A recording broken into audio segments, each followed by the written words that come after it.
Over the course of 25 years in 19th century Pennsylvania, 5 different women married the wealthy industrialist Jeremiah Hartwell. Each bride was intelligent, healthy, and full of life when she entered his grand mansion on Beacon Hill. But one by one, every single wife suffered the exact same horrifying fate. Complete mental breakdown within months of living in the master bedroom suite. The pattern was so consistent, so methodical, that when the truth finally emerged in 1835, it would shock not just Millbrook County, but the entire state of Pennsylvania. What authorities discovered wasn't coincidence or family curse, but something far more sinister. A deliberate conspiracy that had been destroying women's minds for decades. Tonight, we uncover the terrifying truth about what really happened in that mansion, and how one man systematically drove 5 wives to madness using methods so calculated that even today, they chill the blood. Before we continue with the story of Jeremiah Hartwell and his tragic wives, make sure to subscribe to our channel and let us know in the comments what state you're listening from. You might be surprised how close these dark events happened to your own home. The events that would shock Pennsylvania began in the prosperous town of Millbrook, nestled in the coal-rich valleys southwest of Pittsburgh. By 1820, the Industrial Revolution had transformed this once quiet farming community into a bustling center of commerce, with smoke-belching factories lining the Monongahela River and newly wealthy families building grand mansions on the surrounding hills. Jeremiah Hartwell arrived in Millbrook in 1821. An ambitious young man of 25 with a keen eye for opportunity. Unlike many industrialists of his era who inherited their wealth, Hartwell had clawed his way up from modest beginnings in rural Ohio.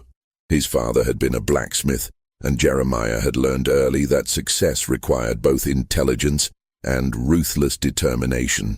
Within 5 years of his arrival, he had established the Hartwell Iron Works, specializing in the production of railroad components that were desperately needed as America expanded westward.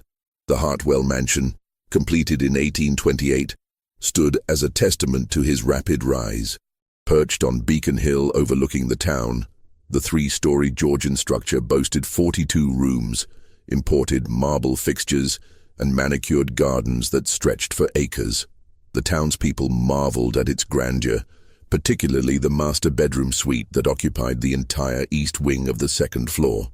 Hartwell had spared no expense in its decoration, with hand-painted wallpaper from France, a massive 4-poster bed carved from Pennsylvania cherry wood, and tall windows that offered panoramic views of the valley below. What made Hartwell's success even more remarkable was his personal magnetism. Standing over 6 feet tall with piercing blue eyes and prematurely silver hair, he possessed the kind of commanding presence that made both business rivals and social peers take notice. Local society matrons competed to invite him to their gatherings, and unmarried daughters of prominent families found themselves inexplicably drawn to his sophisticated charm and obvious wealth. Hartwell seemed to understand exactly how to make each person feel as though they were the most important individual in the room.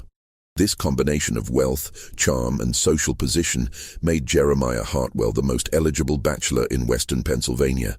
When he announced his engagement to Margaret Dunlap, the 19-year-old daughter of a respected judge, the entire community celebrated what appeared to be a perfect match. The wedding, held in October 1829, was described by the Millbrook Gazette as the social event of the decade, with over 300 guests attending the elaborate ceremony at St. Andrew's Presbyterian Church. Margaret Hartwell's transformation began slowly, almost imperceptibly, in the spring following her wedding.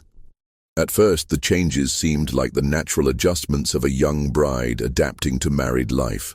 She had always been known for her quick wit and engaging conversation at social gatherings, but now she appeared distracted during visits, often staring out windows with a peculiar intensity that made her guests uncomfortable.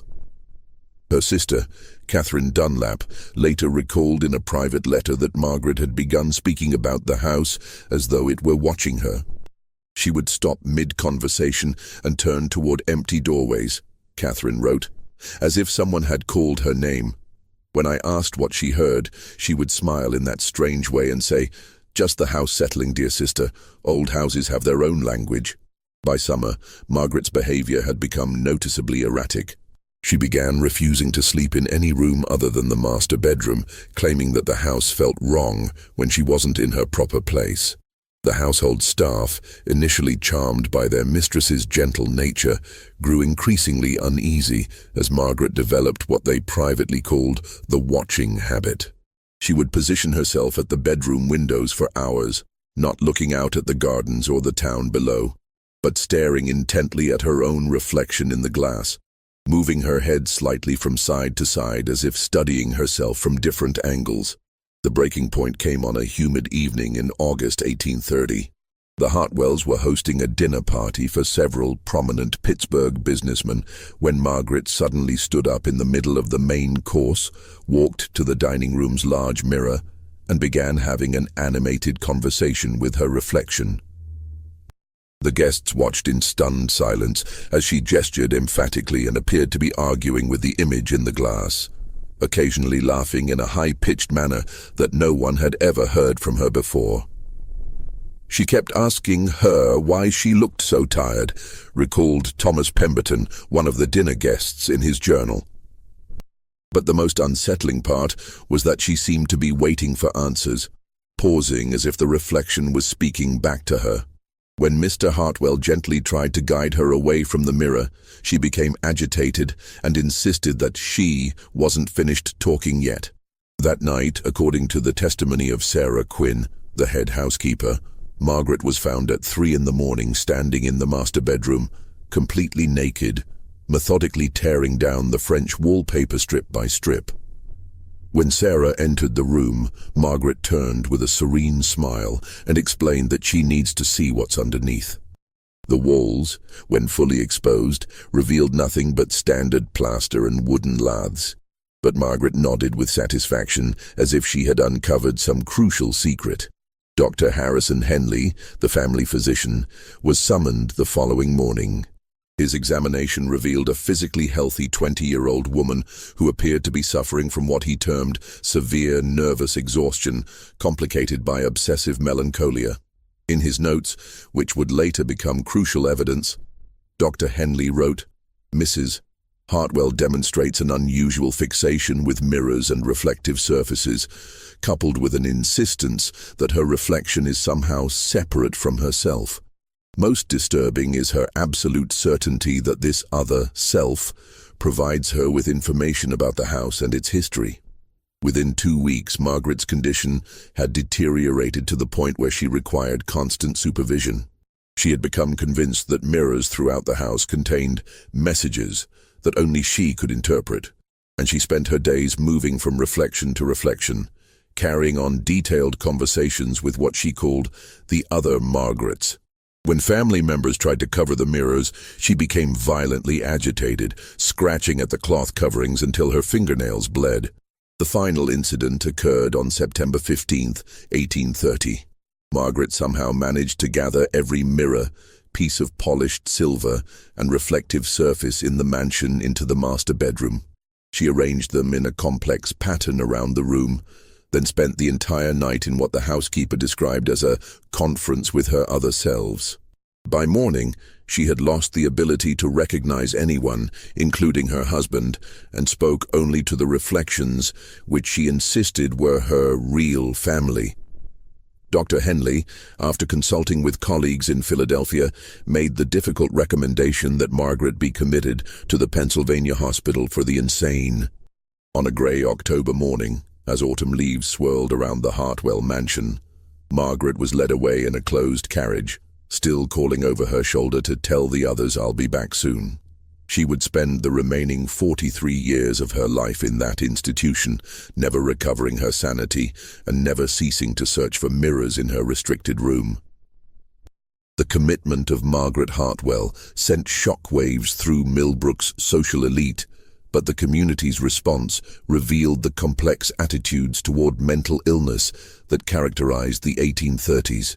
While some whispered about hereditary madness or moral failings, most of the town's prominent families rallied around Jeremiah, viewing him as a tragic figure whose promising marriage had been destroyed by forces beyond his control. The prevailing medical wisdom of the era attributed female mental illness to a variety of causes, ranging from excessive reading to disruption of natural feminine roles. Dr. Henley's official report, submitted to the county authorities, cited Margaret's condition as likely resulting from overstimulation of the nervous system due to the sudden elevation in social position and domestic responsibilities. This explanation satisfied most observers, as it aligned with common beliefs about the delicate nature of the female constitution. For 3 years following Margaret's commitment, Jeremiah Hartwell lived as a reclusive widower, maintaining his business interests but avoiding social gatherings.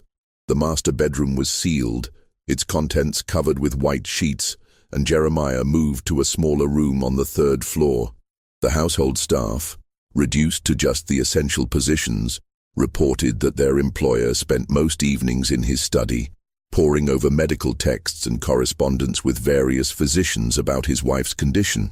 During this period, Hartwell became obsessed with understanding what he called the science of mental affliction.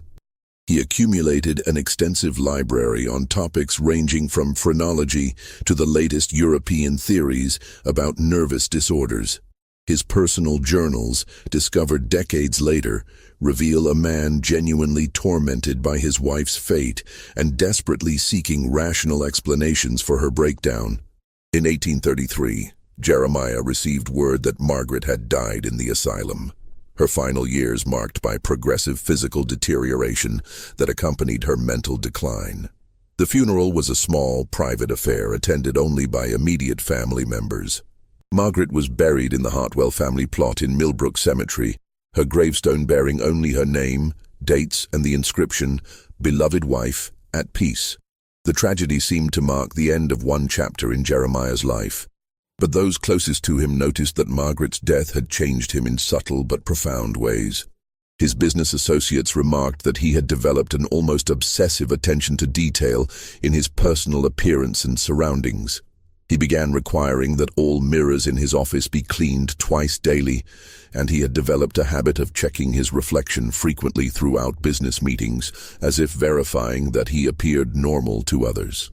More significantly, Hartwell had begun speaking about marriage again, but in terms that struck many as coldly analytical rather than romantic. He would discuss the requirements of a suitable wife with the same methodical approach he applied to business negotiations, creating what he called compatibility assessments for potential candidates. It was during this period that Hartwell met Elena Rodriguez, the 22-year-old daughter of a Spanish merchant who had recently established trading connections with Pittsburgh's growing industrial sector. Elena possessed a rare combination of intelligence and beauty that immediately captured Hartwell's attention. But more importantly, she demonstrated what he described as exceptional mental resilience during their courtship conversations. Their engagement, announced in the spring of 1834, surprised many in Millbrook society who had assumed Hartwell would never remarry. But those who observed the couple together noted that Jeremiah seemed to have recovered his earlier charm and confidence. Elena, for her part, appeared genuinely happy and excited about becoming mistress of the grand mansion on Beacon Hill. The wedding took place in June 1834, a more modest affair than Hartwell's first marriage, but still elegant enough to satisfy social expectations. As Elena moved into the mansion, Hartwell made a decision that would later seem significant. He reopened the master bedroom suite, having it completely redecorated with new wallpaper, furnishings, and, most notably, an entirely new collection of mirrors. Elena embraced her role as mistress of the Hartwell household with enthusiasm and grace. She was particularly proud of the master bedroom, often giving tours to visiting ladies and pointing out the beautiful mirrors that reflected light throughout the spacious suite. She seemed to take special pleasure in the large vanity mirror, where she would sit each morning and evening, brushing her long, dark hair while chatting happily with her personal maid about the day's activities. For the first 6 months of their marriage, Elena appeared to be thriving in her new life. She quickly became popular among the local social set, known for her warmth, intelligence, and genuine interest in others. Unlike Margaret, who had been somewhat shy and reserved, Elena possessed a natural confidence that made her an ideal hostess for Jeremiah's business entertaining. But by the winter of 1834, those closest to Elena began to notice subtle changes in her demeanor and habits. The first signs of Elena's deterioration appeared in February 1835, manifesting in ways that were eerily reminiscent of Margaret's early symptoms, though the household staff had been strictly instructed never to discuss the previous Mrs. Hartwell's illness with the new bride. Elena's personal maid, Maria Santos, a young woman who had accompanied Elena from her father's household, kept detailed notes in her private diary about her mistress's changing behavior. These notes, discovered years later hidden in the mansion's attic, provide the most complete record of Elena's gradual transformation. Senora Elena has begun spending much longer at her vanity, Maria wrote in early February. This morning she sat brushing her hair for nearly 2 hours, but she was not looking at herself. She was staring just to the left of her reflection, as if watching someone else in the mirror. When I asked if she needed anything, she said, "She's trying to tell me something important, Maria. I must listen carefully." By March, Elena had developed what she called mirror conversations, though she insisted they were different from simply talking to herself. According to Maria's accounts, Elena would position herself before various mirrors throughout the house and engage in what appeared to be dialogues, pausing to listen and responding to unheard questions or comments. Unlike Margaret's agitated interactions with her reflection, Elena's conversations seemed pleasant and informative. "She tells me things about the house that I never knew," Elena confided to Maria one afternoon. "About the previous family who lived here, about the secrets hidden in the walls. She's very knowledgeable about household management too. She's given me excellent advice about organizing the staff schedules." Dr. Henley, still serving as the family physician, was discreetly consulted when Elena's behavior became more pronounced. His private notes from this period reveal his growing concern about what he termed a most troubling parallel to the previous Mrs. Hartwell's condition. However, Elena's symptoms differed in significant ways that made diagnosis difficult. While Margaret had become increasingly agitated and incoherent, Elena remained articulate, rational, and functional in all areas, except her relationship with mirrors. The turning point came in April 1835, when Elena announced to the household staff that she had learned something very important from her conversations with what she now called the Mirror Woman. She had discovered, she claimed, that the previous Mrs. Hartwell was still present in the house, trapped within the reflective surfaces and trying to warn future wives about the truth behind the walls. "Elena has become convinced that the mirrors contain some form of spiritual presence," Dr. Henley wrote to a colleague in Philadelphia. However, unlike cases of religious mania or supernatural delusions I have encountered, she maintains perfect rationality in all other matters. She continues to manage the household efficiently, maintains normal social relationships, and shows no signs of the physical deterioration typically associated with mental illness. The obsession appears to be completely focused on reflective surfaces and what she believes they reveal about the house's history. Jeremiah's reaction to his second wife's developing condition was markedly different from his response to Margaret's illness. Rather than seeking immediate medical intervention, he began what he called careful observation and documentation of Elena's behavior. His journals from this period show a man trying to understand the apparent pattern emerging in his household. "Elena's condition progresses along remarkably similar lines to Margaret's," he wrote, "yet with enough variation to suggest that the underlying cause may be environmental rather than constitutional." Both women were perfectly healthy before residing in the master bedroom suite. Both developed fixations with mirrors within months of taking up residence. Both claimed to receive information from their reflections that they could not have known previously. This analytical approach led Hartwell to conduct what he called controlled experiments with Eleanor's condition. He began documenting exactly which mirrors triggered the strongest responses, at what times of day the conversations were most intense, and what specific information Elena claimed to receive from the reflections. His notes reveal a systematic attempt to understand whether external factors might be contributing to his wife's mental deterioration. The experiments yielded disturbing results. Elena's most intense episodes occurred in the master bedroom between sunset and midnight, always involving the same large vanity mirror that had been Margaret's primary focus. The conversations followed consistent patterns, with Elena asking questions about the house's history and receiving what she described as detailed answers about previous residents, hidden rooms, and secrets that must be preserved. Most unsettling was Elena's claim that the reflection had shown her the truth about what happened to the first wife. According to Elena, Margaret had not gone insane at all, but had discovered something so shocking about the house or its owner that she had been deliberately made to appear mentally ill to discredit her potential revelations. The mirror woman says Margaret knew too much, Elena told Maria in May 1835. She says that's why Margaret had to be sent away, to protect the important secret. But she also says Margaret is still trying to warn people through the mirrors because the truth must eventually come out. By summer, Eleanor's behavior had become impossible to hide from Millbrook society. She had begun refusing to attend social gatherings unless the host's home contained mirrors where she could check with her advisor about appropriate conversation topics. When forced to attend mirror-free events, she became anxious and distracted, often excusing herself early to return home to her consultations. The situation reached a crisis point in August 1835, when Elena announced to Jeremiah that she had learned something that would change everything about their marriage and his position in the community. Elena's revelation came on a stifling August evening when the summer heat seemed to press against the mansion's windows like living thing. Jeremiah found his wife in the master bedroom, seated before the vanity mirror. But this time she was not engaging in her usual animated conversations. Instead, she sat perfectly still, her hands folded in her lap, staring at her reflection with an expression of profound sadness. "She has shown me the truth about this house," Eleanor said without turning away from the mirror. "About what you do to women who live in this room, Jeremiah, about why Margaret really went insane."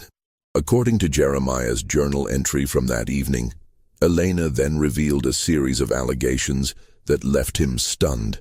She claimed the mirror woman had shown her hidden passages within the walls, secret rooms where previous occupants had been kept against their will, and evidence of what she termed medical experiments conducted on unwilling subjects.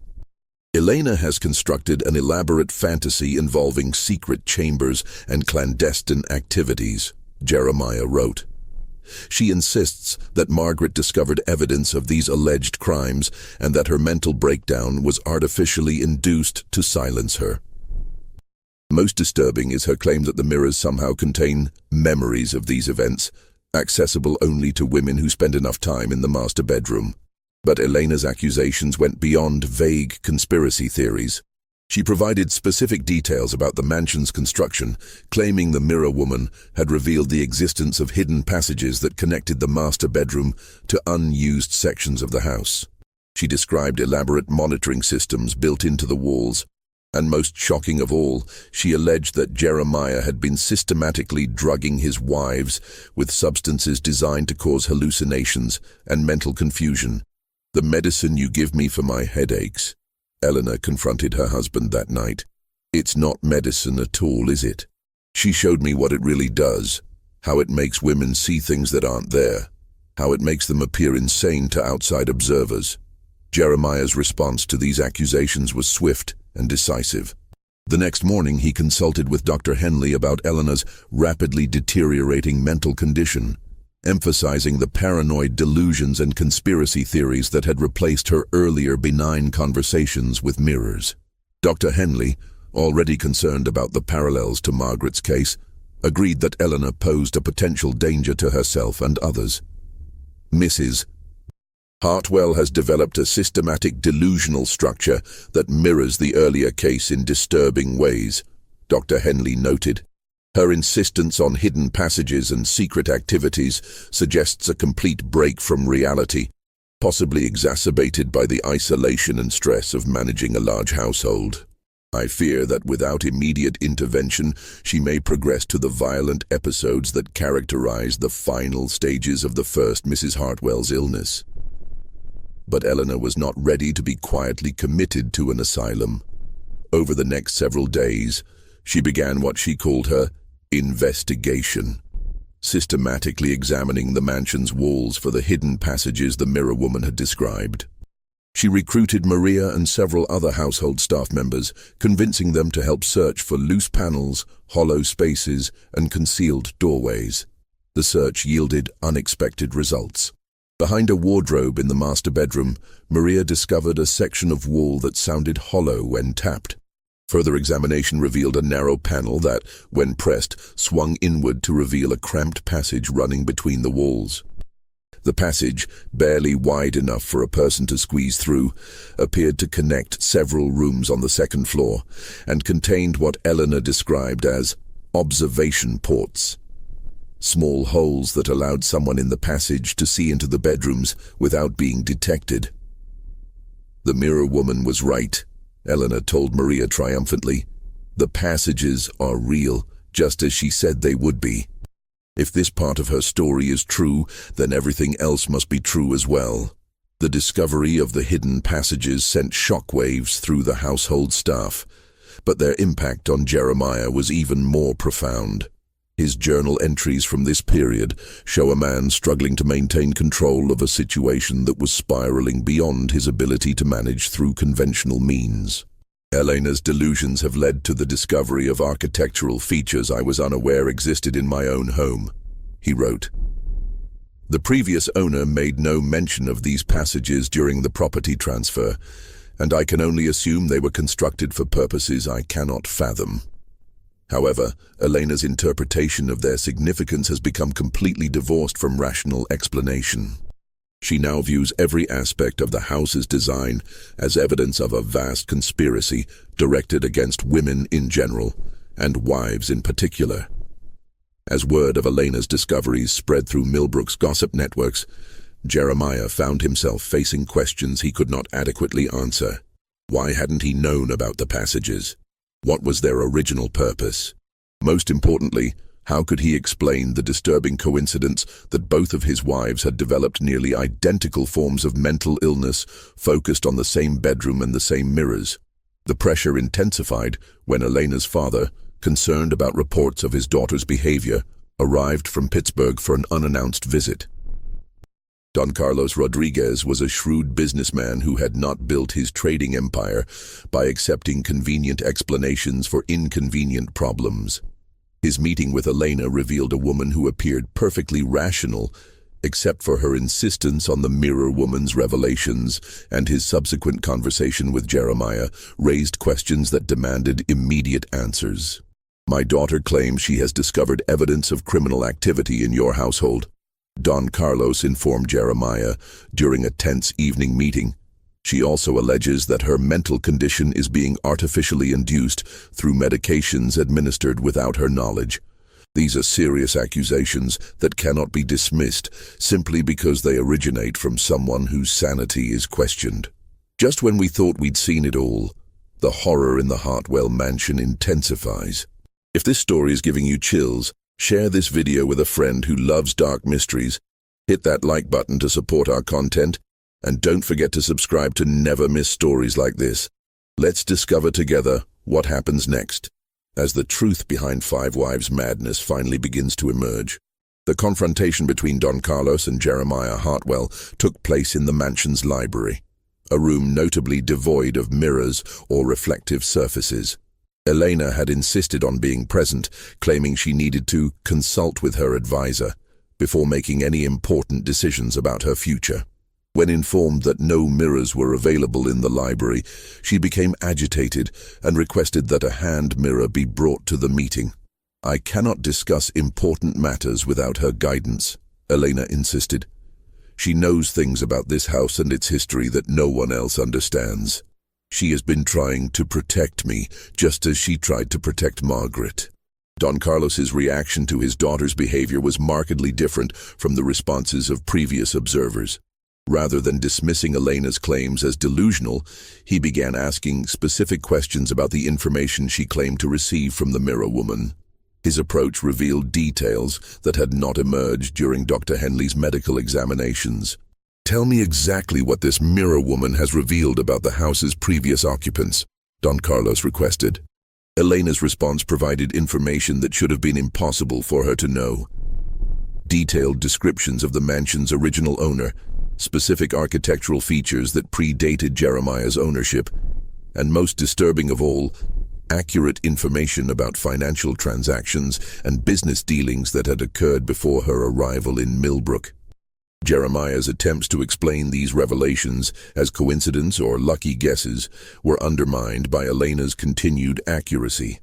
She described business associates Jeremiah had never mentioned to her, detailed his private correspondence with investors, and most shocking of all, provided accurate accounts of conversations that had taken place in the library years earlier, before she had ever set foot in the house. "The mirror woman sees everything that happens in the house," Elena explained. "She has been watching and listening for years, accumulating information about all the residents and visitors. She knows about the secret business arrangements, the hidden financial records, the real reason Jeremiah chose this particular house for his residence." As Elena continued her revelations, a pattern emerged that transformed the investigation from a medical case to a criminal inquiry. The information she provided suggested that the Hartwell mansion had been deliberately chosen for its hidden passages and observation capabilities, that Jeremiah's business success was built on information gathered through covert surveillance of his guests and competitors, and most damning of all, that his marriages were strategic arrangements designed to provide cover for activities that require the appearance of domestic respectability. The evening's discussion was interrupted by the arrival of Dr. Henley, summoned by Jeremiah to provide medical testimony about Elena's condition. However, Don Carlos's presence changed the dynamic of what Jeremiah had intended as a commitment hearing. Instead of a simple evaluation of Elena's mental state, the meeting became an interrogation of the circumstances surrounding both wives' illness. "Dr. Henley," Don Carlos inquired, "in your medical opinion, what could cause two different women with no previous history of mental illness to develop nearly identical symptoms after residing in the same location?" Dr. Henley's response revealed the limitations of 1830s medical knowledge, but also his growing suspicions about the case. While such coincidences are unusual, he admitted, they are not impossible. Environmental factors, including stress, isolation, and exposure to certain substances, could theoretically produce similar symptoms in different individuals. However, the specific focus on mirrors and the consistent reports of receiving information from reflections suggest either a shared delusion or what, Doctor? Don Carlos pressed. Or the possibility that both women were exposed to similar environmental conditions that produce similar hallucinogenic effects, making them susceptible to suggestion and false memories while maintaining their ability to function normally in other areas. The implications of Dr. Henley's statement hung heavy in the library's stifling air. If Elena's condition was artificially induced, then Margaret's similar breakdown took on an entirely different meaning. Rather than tragic coincidences, the wife's mental illness became evidence of systematic manipulation designed to discredit women who had learned information that threatened Jeremiah's carefully constructed facade. As the evening wore on, Eleanor's behavior became increasingly erratic, but in ways that suggested desperation rather than madness. She repeatedly requested access to a mirror, claiming she needed to verify important details before making serious accusations. When her requests were denied, she became agitated and began describing the contents of locked rooms and hidden compartments throughout the house, information that Jeremiah insisted she could not possibly possess. The crisis reached its climax when Elena suddenly stood up and announced that the mirror woman had revealed the location of the evidence that will prove everything. She led the group to the master bedroom, where she directed them to a section of wall behind the massive wardrobe. Following her instructions, they discovered not only the hidden passage Maria had found earlier, but a concealed compartment containing documents and materials that would transform the investigation into a criminal prosecution. The documents hidden in the wall cavity told a story that was both more complex and more horrifying than Elena's mirror woman had suggested. As Don Carlos examined the papers by lamplight, the true scope of Jeremiah Hartwell's activities began to emerge from decades of careful concealment. The first revelation came from a leather-bound ledger containing detailed records of surveillance activities conducted from the hidden passages. Entry after entry documented private conversations, personal secrets, and business negotiations that had been observed and recorded without the knowledge of the participants. The entries, written in Jeremiah's distinctive handwriting, revealed how he had used this information to manipulate business deals, blackmail competitors, and gain advantages in financial negotiations. March 15, 1829, Senator Patterson discussed railroad route plans in drawing room with associates. Confirmed northern passage through Millbrook Valley. Adjusted investment portfolio accordingly. June 3, 1829, Judge Dunlap revealed his gambling debts to his wife in their bedroom conversation. Excellent leverage for upcoming court cases involving the iron works. But the surveillance activities were only the beginning of what the hidden documents revealed. A second collection of papers, wrapped in oilcloth and tucked beneath loose floorboards, contained correspondence with a Dr. Heinrich Zimmermann, a German physician who had been conducting what he called experimental treatments for female hysteria at private institutions throughout Pennsylvania. Dr. Zimmermann's letters, written in a mixture of English and German, described a systematic program designed to induce controlled mental instability in women who posed threats to their husbands' interests. The treatments involved carefully measured doses of various substances, including mercury compounds, laudanum derivatives, and plant extracts that produced hallucinations and disorientation while leaving patients physically functional. The beauty of the treatment, Dr. Zimmermann wrote in one letter, is that the subject retains enough rationality to appear normal in casual interactions, while developing specific obsessions and delusions that discredit any inconvenient truths they might reveal. The focus on mirrors is particularly effective, as it appears to be a natural feminine vanity taken to pathological extremes. Elena's accusations about being drugged were not paranoid delusions. They were accurate descriptions of a systematic poisoning program designed to drive her insane while maintaining the appearance of natural mental illness. The headache medicine Jeremiah provided contained carefully measured doses of substances that produced visual hallucinations, particularly when combined with the stress of isolation and the psychological pressure of living under constant surveillance. Margaret Hartwell had not suffered a tragic mental breakdown. She had been deliberately poisoned when she discovered evidence of Jeremiah's surveillance activities. Her increasingly erratic behavior was the result of drugs that made her see disturbing images in mirrors, while her attempts to communicate what she had learned were dismissed as the ravings of a mad woman. The most chilling discovery came from a final set of documents that revealed the true scope of Jeremiah's plans. He had not simply been conducting surveillance and blackmail from his mansion. He had been operating what amounted to a private intelligence network, using his social position and business connections to gather information for clients throughout Pennsylvania's political and business elite. The mansion's hidden passages weren't just spy holes. They were part of an elaborate system that included concealed recording devices, document copying facilities, and storage areas for compromising materials. Jeremiah's marriages weren't romantic relationships. They were business arrangements designed to provide him with hostesses who could gather information at social events while remaining above suspicion due to their apparent respectability. When Margaret discovered evidence of these activities, Jeremiah had used Dr. Zimmermann's experimental treatments to discredit her potential revelations. When Elena began asking similar questions, he had simply repeated the same process, confident that the medical establishment's ignorance about the true causes of her symptoms would protect him from serious investigation. Don Carlos's reaction to these revelations was swift and decisive. As a successful businessman with political connections throughout western Pennsylvania, he understood immediately that the documents represented evidence of criminal conspiracy on a massive scale. More importantly, he recognized that his daughter's life was in immediate danger as long as she remained in Jeremiah's control. "Elena will be leaving this house tonight," he informed Jeremiah, "and she will be taking these documents with her as evidence for the authorities. Dr. Henley, I assume you will be revising your medical opinion regarding my daughter's condition in light of this evidence." Dr. Henley's response revealed the ethical crisis facing medical professionals confronted with evidence that their patients had been systematically poisoned by people they trusted.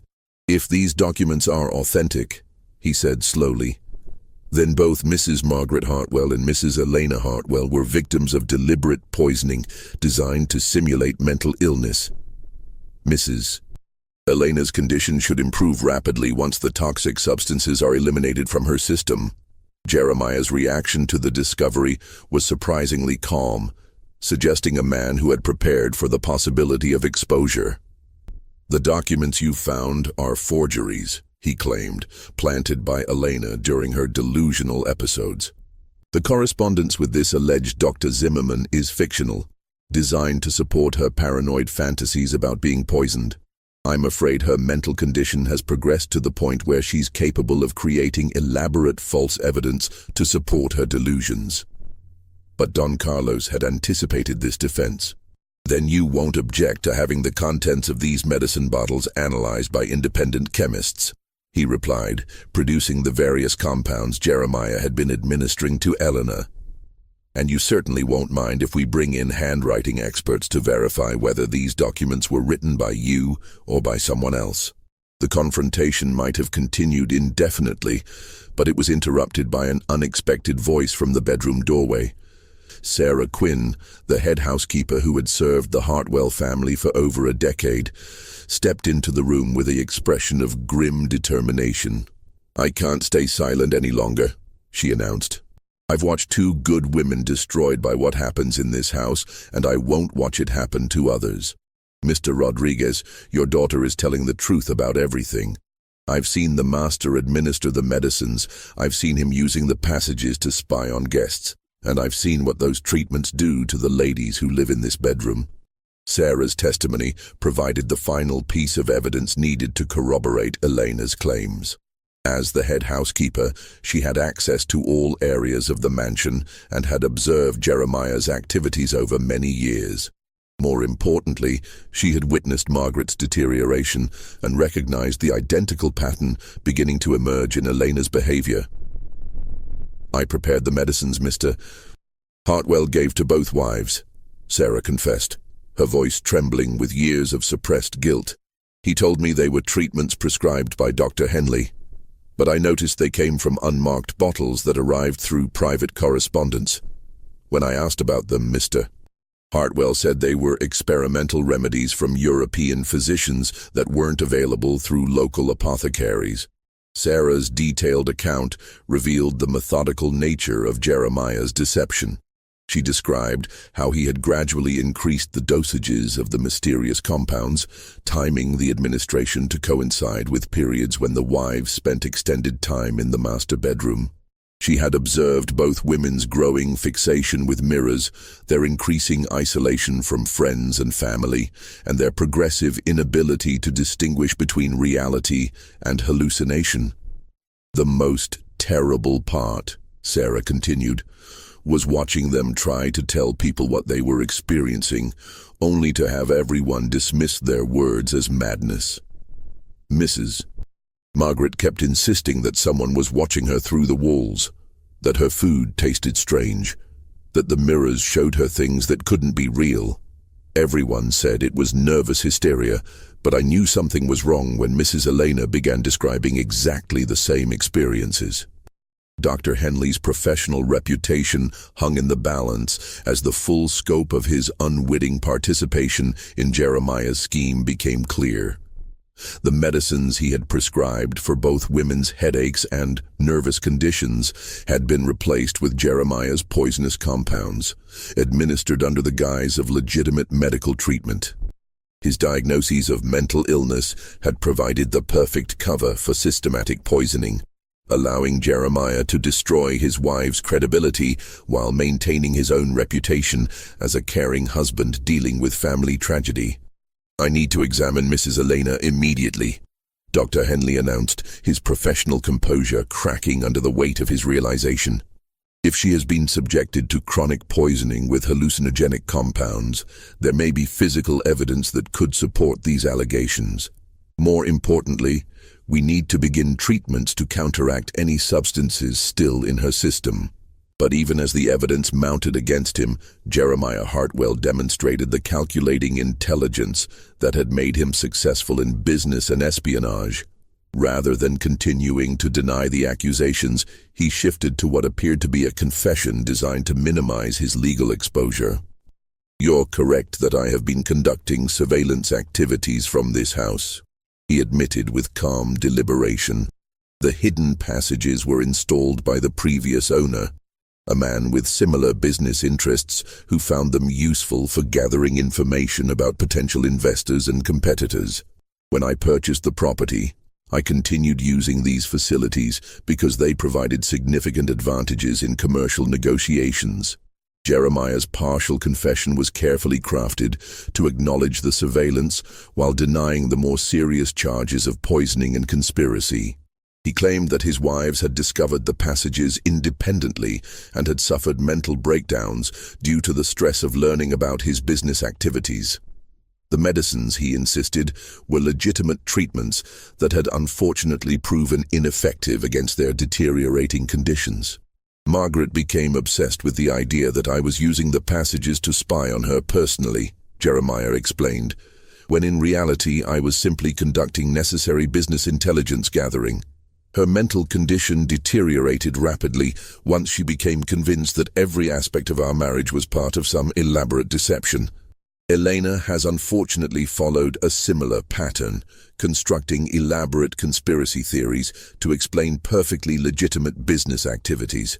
This explanation might have been persuasive under normal circumstances, but the presence of Dr. Zimmerman's correspondence made it impossible to sustain. The German physician's letters were too specific, too detailed, and too obviously connected to the symptoms both women had experienced to be dismissed as coincidence. Don Carlos had no intention of allowing Jeremiah to escape through legal technicalities. "We'll let the courts determine whether your activities constitute legitimate business or criminal conspiracy," he declared.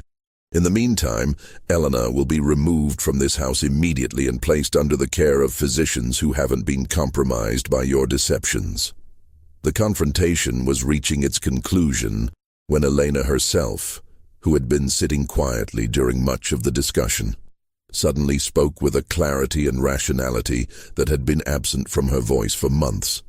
"The mirror woman isn't gone," she said, her tone perfectly calm and lucid. "She's still here, still trying to warn people about what happens in this house. But I can see her clearly now, without the medicines clouding my vision. She's not a reflection or a spirit or a delusion. She's me, the part of me that stayed rational and observant while the rest of my mind was being systematically destroyed." Elena's revelation represented a breakthrough that transformed the entire understanding of her condition. The mirror woman had been her own subconscious mind, fighting against the effects of the hallucinogenic drugs by creating an alternate personality that could observe and remember events accurately. The conversations with her reflection had been internal dialogues between the drugged, confused Elena and the rational Elena, who was trying to piece together the truth about her situation. "I remember everything now," Elena continued. "Every conversation I overheard through the passages, every document I saw when Jeremiah thought I was too disoriented to understand, every detail about his business arrangements and his correspondence with Dr. Zimmerman. The mirror woman wasn't giving me information. She was helping me remember information I had gathered myself but couldn't access consciously because of the drugs. The immediate aftermath of Elena's recovery and the discovery of Jeremiah's conspiracy sent shockwaves through Millbrook and the broader Pennsylvania business community. Don Carlos wasted no time in presenting the evidence to county authorities, while Dr. Henley began the process of documenting Elena's recovery as proof that her condition had been artificially induced. Within days of discontinuing Jeremiah's medicines, Elena's symptoms began to disappear rapidly. Her obsession with mirrors faded as her natural mental clarity returned, and her ability to distinguish between drug-induced hallucinations and reality was fully restored. Most significantly, her detailed memory of the information she had gathered during her months of impaired consciousness provided investigators with a comprehensive picture of Jeremiah's criminal network. The legal proceedings that followed revealed the true scope of what prosecutors termed the Hartwell conspiracy. Evidence gathered from the mansion's hidden compartments documented years of surveillance, blackmail, and information trafficking that had corrupted business and political dealings throughout western Pennsylvania. Jeremiah's clients had included corrupt judges, dishonest politicians, and unscrupulous businessmen who had paid substantial sums for compromising information about their rivals and opponents. Margaret Hartwell's tragic fate took on new meaning as investigators exhumed her body and conducted post-mortem examinations using the most advanced forensic techniques available in 1835. Traces of mercury and other toxic compounds found in her remains confirmed that she had died not from mental illness, but from the cumulative effects of systematic poisoning. Her death was reclassified from natural causes to homicide, making Jeremiah liable for murder charges in addition to conspiracy and fraud. The Pennsylvania Hospital for the Insane, where Margaret had spent her final years, cooperated with the investigation by providing detailed records of her condition and treatment. These documents revealed that Margaret had maintained periods of lucidity throughout her confinement, during which she had consistently claimed that her husband was poisoning women to hide his criminal activities. Her statements, previously dismissed as the ravings of a mad woman, were now recognized as accurate testimony from a victim of deliberate chemical torture. Sarah Quinn's decision to testify against her employer proved crucial to the prosecution's case. Her detailed knowledge of the household's daily operations, combined with her observations of both wives' deterioration, provided investigators with a timeline that correlated perfectly with the administration of Dr. Zimmerman's experimental compounds. Her testimony also revealed the existence of other potential victims, houseguests and business associates, who had reported strange symptoms after visiting the Hartwell mansion. Dr. Zimmerman himself was located in Philadelphia, where he had been conducting similar experiments on patients at a private asylum. His arrest led to the discovery of a broader network of physicians and businessmen who had been using medical treatments as weapons against inconvenient women throughout Pennsylvania and neighboring states. The scandal, dubbed the poisoning conspiracy by newspapers, eventually implicated dozens of prominent men who had used similar tactics to silence wives, daughters, and female business associates who threatened their interests. Jeremiah Hartwell's trial became one of the most sensational criminal proceedings in Pennsylvania history. The prosecution's case was strengthened by Elena's lucid testimony about her experiences, Sarah Quinn's detailed account of the household's operations, and the extensive documentary evidence found in the mansion's hidden compartments. Most damaging of all was Dr. Zimmerman's decision to cooperate with authorities in exchange for reduced charges, providing expert testimony about the effects of the compounds used to poison both wives. The defense attempted to portray Jeremiah as a victim of circumstances beyond his control, claiming that he had been manipulated by Dr. Zimmerman and other conspirators who had convinced him that his wives were genuinely mentally ill. This strategy failed when prosecutors presented evidence showing that Jeremiah had initiated contact with Dr. Zimmerman and had specifically requested treatments that would produce symptoms of insanity while leaving victims physically functional. The jury's verdict was unanimous. guilty on all charges, including murder in the first degree for Margaret's death, attempted murder for Elena's poisoning, and multiple counts of conspiracy, fraud, and extortion related to his surveillance and blackmail activities. The judge's sentence reflected the severity of the crimes and their impact on the community. Death by hanging, to be carried out within 30 days of conviction. Elena's recovery was complete by the time of Jeremiah's execution in December 1835. She had returned to her father's household in Pittsburgh, where she gradually resumed normal social activities and eventually remarried a merchant who specialized in importing goods from Spain. She lived a long and healthy life, but she never spoke publicly about her experiences in the Hartwell mansion beyond her testimony at the trial. The Hartwell mansion itself became a symbol of the darker aspects of America's industrial development and the vulnerability of women in a society that readily dismissed their concerns as hysteria or madness.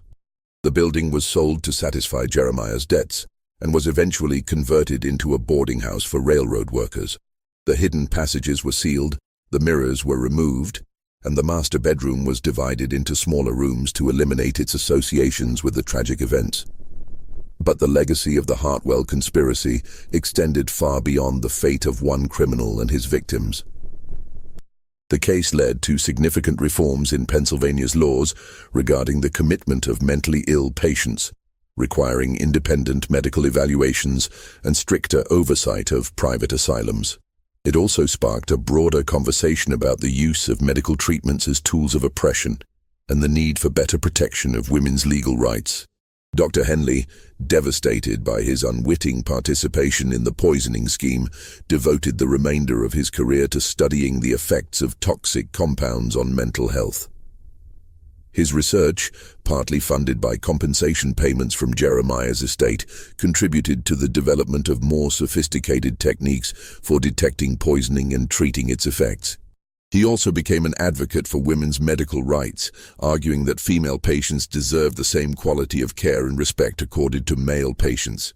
The discovery of Margaret and Eleanor's true fate raised disturbing questions about how many other women throughout America might have suffered similar treatment at the hands of husbands, fathers, or guardians who found it convenient to have them declared insane. Historical records from the period suggest that the Hartwell case was not an isolated incident, but rather one example